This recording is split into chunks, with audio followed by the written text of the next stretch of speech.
বস মেহেদী হাসান হৃদয় কিন্তু ফাটাফাটি কিছু কথা বলছে ভাই, এটা নিয়ে কোনো সন্দেহই নেই। সে তার কিছু সাক্ষাৎকারে সিনেবাসের তরফ থেকে এরকম খবরটা বেরিয়েছে, সে নিশ্চয়ই কোথাও বলেছে মেহেদী হাসান হৃদয়। কি খবর বলেছে ভাই, মেগাস্টার শাকিব খানকে নিয়ে মেহেদী হাসান হৃদয়ের পরবর্তী প্রজেক্ট অলরেডি কিন্তু পরবর্তী প্রজেক্ট যেতে চলেছে বা আসতে চলেছে, এটা আমরা আশা রাখতে পারি।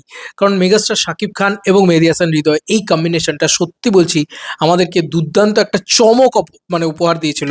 দুই বাংলার এখনো অবধি শ্রেষ্ঠ কমার্শিয়াল বাংলা সিনেমা এইটা আমাদেরকে উপহার দিয়েছিল। এবং সত্যি কথা বলছি, আমি জানি না প্রিন্স না দেখেই হয়তো বলছে, প্রিন্স হয়তো সেই রেকর্ড ব্রেক করেও দিতে পারে।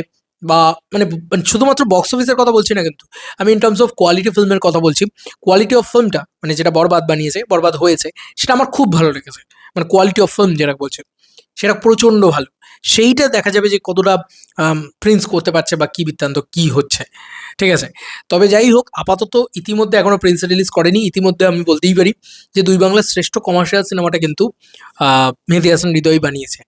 তো সেই মেহেদী হাসান হৃদয় কি লিখেছে বা কি বলেছে আমরা একটুখানি পড়ি। শাকিব খানকে নিয়ে লিখেছে, আমি শাকিব ভাইকে নিয়ে পরবর্তী যে প্রজেক্ট করব, সেই প্রজেক্টটা রাক্ষস ও বরবাদ দুইটা মিলিয়ে যত বড় স্কেল হয় তার থেকেও দ্বিগুণ বড় স্কেলে আমি তৈরি করা হবে মেহেদী হাসান হৃদয়।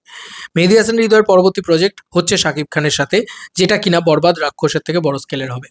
এবার তুমি একটা কথা বলো, যদি মেহেদী হাসান হৃদয় মেগাস্টার শাকিব খানের সাথে পরবর্তী সিনেমা না করবে ভেবে থাকে, তাহলে সে শুধু রাক্ষস বরবাদ এগুলোর কথা বলবে না, সে এটাও বলবে যে রাক্ষস বরবাদ এছাড়াও আরও যে নতুন যে কোনো ছবি করব আমি, সেগুলোর থেকেও বড় স্কেলে আমি ভাবার চেষ্টা করব শাকিব খানের সাথে ছবি করলে।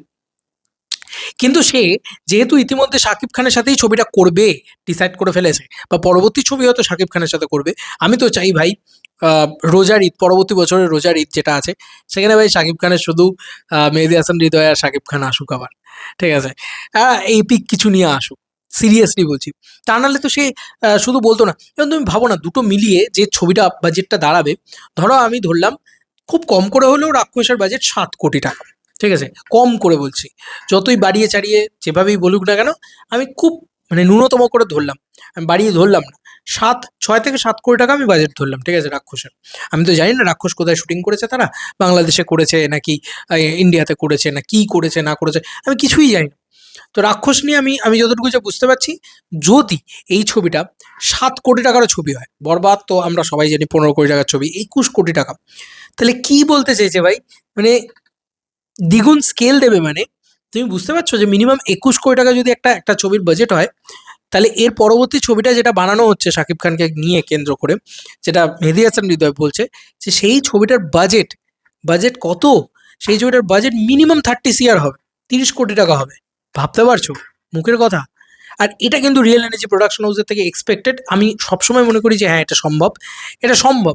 কারণ দেখো, বাংলাদেশে 15 কোটি টাকার ছবি বানানো যায়, এটাই বোধ হয় কোনোদিন রিয়েল এনার্জি প্রোডাকশন হাউস না এলে আমরা জানতে পারতাম না, তাই তো?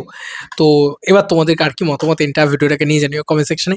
আমি যতটা এক্সাইটেড রাক্ষস নিয়ে, ততটা এক্সাইটেড বরবাদ নিয়ে, সরি, মেহেদী হাসান হৃদয়ের পরবর্তী প্রজেক্ট শাকিব খানের সাথে পরবর্তী প্রজেক্ট নিয়ে, এবং ততটাই এক্সাইটেড প্রিন্স নিয়ে বস।